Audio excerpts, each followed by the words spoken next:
I would love to begin with your number one, inventory management. Inventory management is something that we dealt with a lot with the brands that we're managing. Therefore, it became a priority focus. If we would have not dealt with this situation, probably it would have not been the first on my list. Mm-hmm. So right before the episode, we were just chatting a bit with Michael, and I was telling him, look, we are thinking as advertisers, and because we are thinking as advertiser, we are already seeing the future. And the future is like, how am I going to make this sell the cheapest possible while increasing sales, while increasing profits for the brand, and while also making sure that, because we are both in the agency world, we are going to be kept in our positions. And based on that, what I'm seeing is that if we don't have what to sell, there's going to be a way hard way for us to even see 1 second in front of us. Mm-hmm. Because inventory is something that we are selling. If these were digital products, we have no problem with that. Mm-hmm. But because we are selling physical products, now it's important both for us as advertisers, as ad managers, as brand managers. Also, even when it comes down to when you're managing a brand, it's important for us to know that inventory is the main focus. So that's why I prioritize inventory management. The world is chaotic and you can launch a campaign, but you can't really control it. But with inventory management, it's almost one of these things that ideally you can control it as much as possible.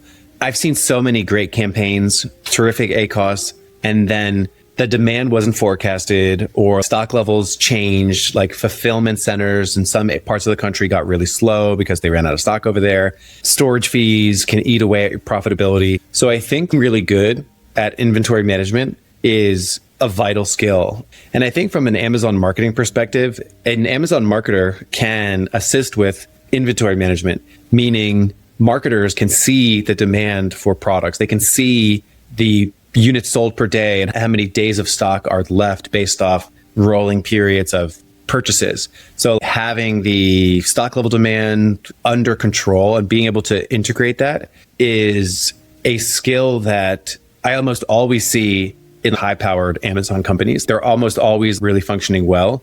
And then sometimes I'll see good products that sell regularly and then this wasn't managed and the campaign performance suffers. Amazon never wants a product to go out of stock. If you have a product that's selling, Amazon is depending on you to give them money. So you're making money for Amazon and you will be penalized in algorithmic ways, I would say. If you have products that go out of stock, your campaigns will suffer, and I think your organic ranking will suffer. So inventory management was actually at the top of your list. And how do you generally interact with inventory management being a marketer? So as a growth marketer, how do you generally integrate inventory management in your day-to-day, week-to-week, month-to-month? So let's again zoom out for clarity. We are Amazon PPC managers. Our responsibility includes to create more revenue, whatever goal of the client is via advertising. Right. Now, inventory, we're not going to become inventory specialist professionals and so on. What we do, as Michael was mentioning, we do have a clear way of if we want to grow a brand by 5%, 10%,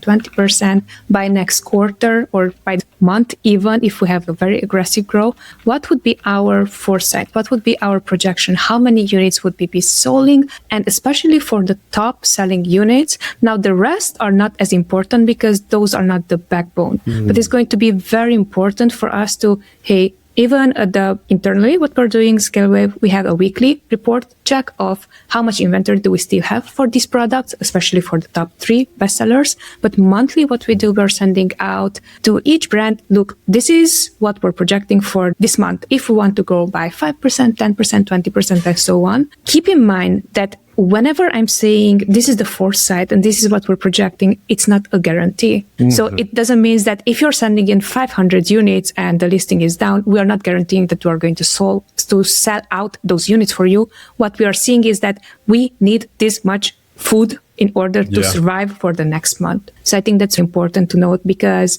when it comes down to inventory management, because we are teammates with any brands that we manage, we are your teammates. So this is what we're seeing on our end. This is what we need. Can you support that? If they are saying no, then the strategy is going to change because there's no inventory for it. So that is the way how we're going about it. It's way more about making them accountable, that our job depends on them, rather than we being accountable that, hey, if there's no inventory, then also we cannot advertise. So that's how we would go about it.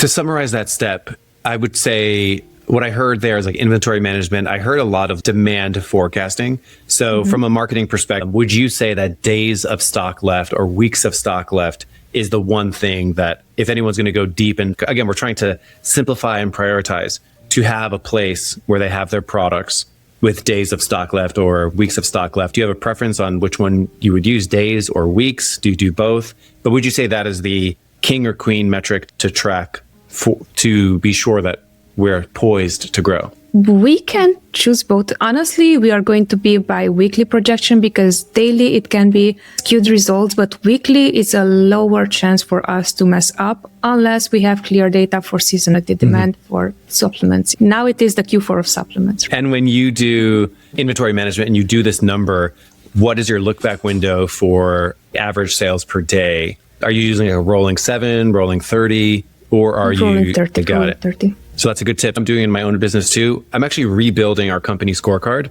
because I've noticed that we started tracking things that aren't as relevant anymore and we need to redo. So if you are an Amazon seller and you're redoing your company scorecard, days of inventory, being sure you track the KPI of days or weeks of inventory based off 30-day rolling demand,